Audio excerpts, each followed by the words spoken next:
Il est 13h sur Al-Oula. Bonjour et bienvenue dans ce premier rendez-vous d'information de la journée. Voici le sommaire.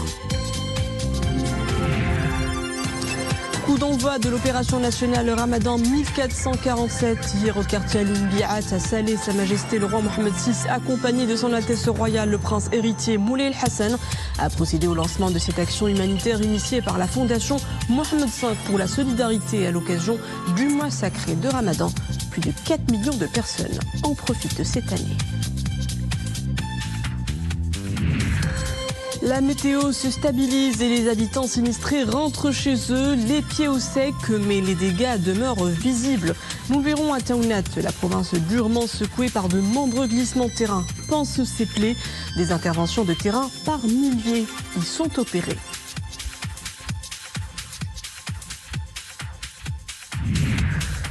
Ramadan, jour 4, le rythme de ce mois béni de prière et de recueillement s'installe dans les foyers.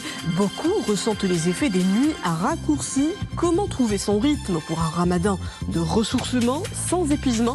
Nous aurons la réponse des spécialistes. Bonjour, l'opération nationale Ramadan 1447 démarre pour la 28e édition. Hier, Sa Majesté le roi Mohammed VI, accompagné de son Altesse royale le prince héritier Moulay El-Hassan, a procédé au lancement de cette action humanitaire initiée par la fondation Mohammed V pour la solidarité à l'occasion du mois sacré de Ramadan. C'était au quartier Al-Inbiat à Salé. Plus de 4 millions de personnes en profitent cette année. Iman Ablou.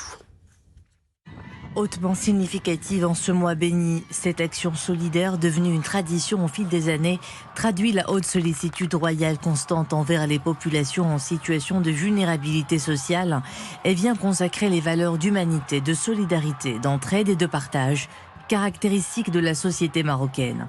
Mobilisant une enveloppe budgétaire de 305 millions de dirhams, cette opération solidaire, qui à sa 28e édition, portera sur la distribution de 34 550 tonnes de produits alimentaires dans l'objectif d'apporter aide et réconfort aux catégories sociales les plus vulnérables, notamment les veuves, les personnes âgées et les personnes en situation de handicap.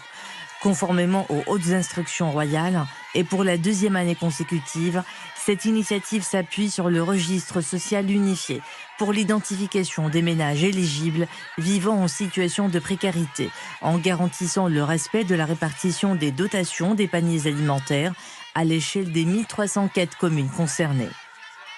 L'édition de cette année se distingue par le recours intégralement au registre social unifié pour le ciblage des ménages bénéficiaires, et ce en concertation avec le ministère de l'Intérieur, en garantissant une identification et une mise à jour précise du million de ménages bénéficiaires issus des 1304 communes relevant donc du territoire national. Et les données viennent confirmer une forte présence du milieu rural, donc avec une part de 74% et une très forte représentativité, donc plus de 731 000 ménages qui sont portés par les veuves, les personnes âgées et les personnes en situation de handicap, avec un total de plus de 4,3 millions de personnes bénéficiaires de cette opération.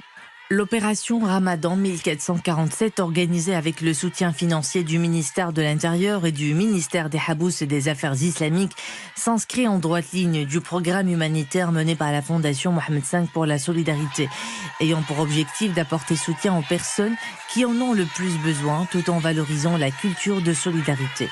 Pour le bon déroulement de cette opération, des milliers de personnes sont mobilisées, soutenues par des assistantes sociales et des bénévoles au niveau des points de distribution mis en place à travers le territoire national.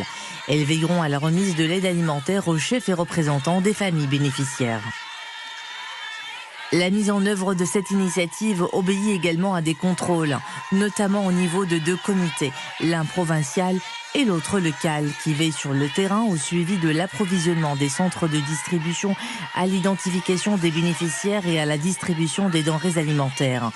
Les services sociaux des forces armées royales, la gendarmerie royale, le ministère de l'Agriculture, le ministère de l'Éducation nationale, l'Office national des chemins de fer, la Société nationale des transports et de la logistique, l'Office national de l'électricité et de l'eau potable et les autorités locales prêtent également leur concours à la Fondation Mohamed V pour la solidarité pour assurer le bon déroulement de cette opération. Le ministère de la Santé et de la Protection sociale, tout comme l'Office national de sécurité sanitaire des produits alimentaires, veillent pour leur part au contrôle de la qualité des produits alimentaires distribués. À cette occasion, Sa Majesté le Roi, accompagné de Son Altesse Royale, le Prince héritier Moulay Hassan, a remis à titre symbolique des paniers de denrées alimentaires à 10 chefs ou représentants des familles bénéficiaires de l'opération Ramadan 1447, avant de poser pour une photo souvenir avec les bénévoles qui participent à cette opération solidaire.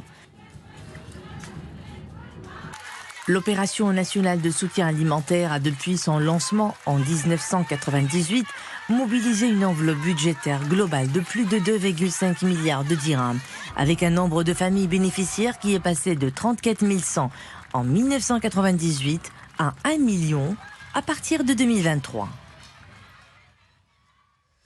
Cap à présent sur Taounet, la province s'organise pour tourner la page des intempéries. Routes coupées, glissements terrain et réseaux d'eau endommagés.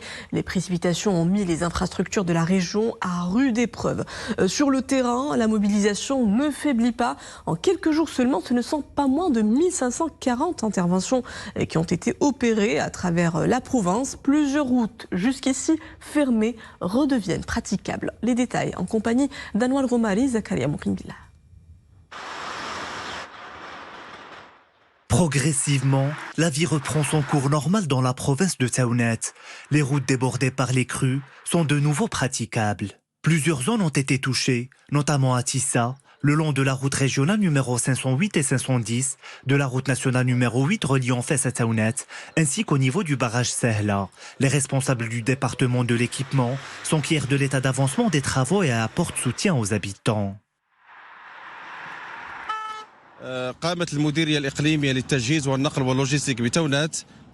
La direction provinciale de l'équipement a procédé dans le cadre de la commission de veille et de suivi à des actions urgentes. Cela a porté sur la réouverture des routes coupées à la circulation suite aux perturbations climatiques. Ces suspensions de circulation ont surtout concerné des glissements de sol, des charges vaseuses et des chutes de pierres. وكذلك الحمولات الطينية وتساقط الأحجار. Ce pont situé dans la commune Riwa a été dévasté par les eaux. Ces habitants des villages avoisinants se sont ainsi retrouvés enclavés pendant près de 2 semaines.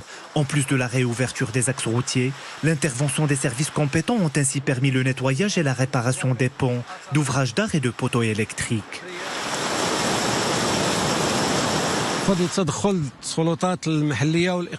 L'intervention des autorités locales et provinciales a permis d'entretenir ce pont. 3 à 4 jours ont été nécessaires pour en venir à bout. Après avoir constaté des fissures au niveau de la cave, Youssef a dû quitter son habitat. Une absence provisoire dictée par des conditions climatiques difficiles. Aujourd'hui, il regagne enfin son domicile.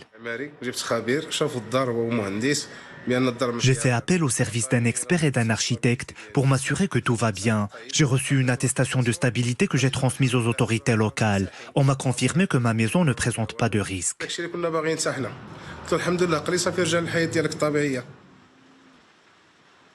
Un total de 1540 interventions ont été réalisées dans la province de Taounet. Des actions qui s'inscrivent dans le cadre du plan national de lutte contre les effets des vagues de froid, des perturbations climatiques et des inondations.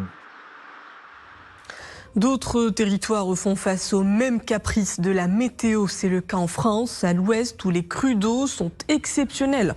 Malgré une accalmie sur le front des pluies, les niveaux d'eau demeurent très élevés. Vous le voyez sur ces images depuis la Charente-Maritime. Le département reste aujourd'hui et demain, lundi, en vigilance rouge. 5 autres départements de l'ouest sont encore en vigilance orange en raison de la lente des crues. De nouvelles précipitations sont attendues encore la semaine prochaine.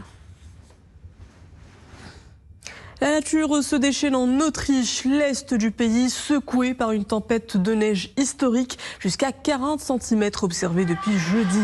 5 personnes sont mortes, dont 4 dans des avalanches. Les importantes chutes de neige continuent de paralyser certaines zones alpines. À Vienne, le trafic aérien a été interrompu et plusieurs coupures d'électricité ont été recensées dans plusieurs régions du sud et de l'est de l'Autriche, dont celle de Styrie où 30 000 foyers sont plongés dans le noir. Et aux États-Unis, un nouveau coup de froid se prépare sur la côte est américaine. Une tempête hivernale intense menace de frapper de plein fouet les grands centres urbains, avec plus de 30 cm de neige attendus par endroit à New York. Des alertes blizzard ont été émises, avertissant les New-Yorkais d'éviter les déplacements à partir de demain. Un épisode intense qui intervient à quelques jours à peine d'une précédente tempête. Les services de secours se tiennent prêts à nouveau. En Europe de l'Est, le conflit russo-ukrainien boucle dans 2 jours sa 4e année. Le front reste actif et les négociations au point mort. Ce matin, plusieurs séries d'explosions ont retenti dans le ciel de Kiev. Les autorités ukrainiennes font état d'une attaque aux missiles balistiques sur des habitations civiles de la capitale. Des bombardements à grande échelle menés par les troupes russes qui occupent près de 20% du territoire ukrainien. Sur le plan diplomatique, plusieurs discussions se sont tenues depuis le début de l'année entre émissaires de Kiev, Moscou et Washington, sans aboutir à des avancées concrètes. Retour chez nous en ce mois de Ramadan, les journées s'organisent autrement. Rupture de jeûne, prière nocturne, résultat, le sommeil est souvent fragmenté, voire même écourté. Alors comment réguler son horloge biologique tout en vivant pleinement sa ferveur spirituelle en ce mois de piété et de recueillement? Élément de réponse dans ce reportage à Casablanca. Il est signé Leila Slim, Mustafa Ouda et Maria Ouad. Des nuits plus courtes et parfois la sensation de ne pas bien dormir font souvent partie du Ramadan, car notre rythme de vie et de sommeil change beaucoup durant cette période. Les repas sont décalés et les soirées se prolongent souvent jusqu'à l'aube. Beaucoup de personnes attendent ce moment avant de dormir ou dorment par petites périodes et cela modifie nos habitudes et perturbe notre cycle naturel. La production de mélatonine, l'hormone du sommeil, peut alors être déséquilibrée et se faire sentir sur le métabolisme.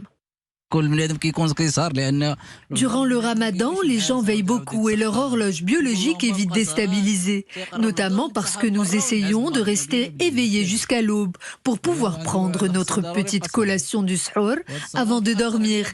Mais à la longue, cette routine est très fatigante. Notre manière de vivre change beaucoup durant cette période. Il faut se réorganiser, surtout lorsque l'on travaille et que l'on doit se réveiller à 6 heures le matin. Il faut veiller à bien dormir car le cerveau a besoin de sommeil pour se régénérer et nous procurer de l'énergie tout au long de la journée. Et le corps, lui aussi, doit s'adapter à d'autres changements. Le manque de caféine et les excès alimentaires peuvent également provoquer de la fatigue ou des maux de tête chez certaines personnes. Mais si l'énergie semble faiblir au cours de la journée, le sommeil reste l'élément essentiel pour permettre au corps de récupérer. Car c'est pendant le repos que l'organisme se régénère et retrouve ses forces. Si l'on dort peu ou mal, le corps le fait sentir le lendemain et la fatigue est souvent tenace.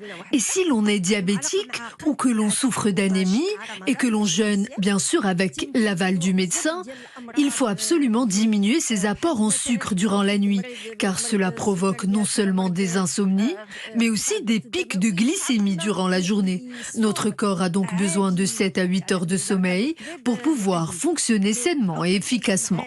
Vous l'aurez donc compris, prendre le temps de bien dormir pendant le Ramadan est essentiel pour préserver son énergie et sa santé et pour jeûner en toute sérénité. Et voilà tout pour ce journal. Merci à vous de l'avoir suivi. Retrouvez juste après le Télédiario, votre journal en espagnol, ici en compagnie de Nedal Bouhmala.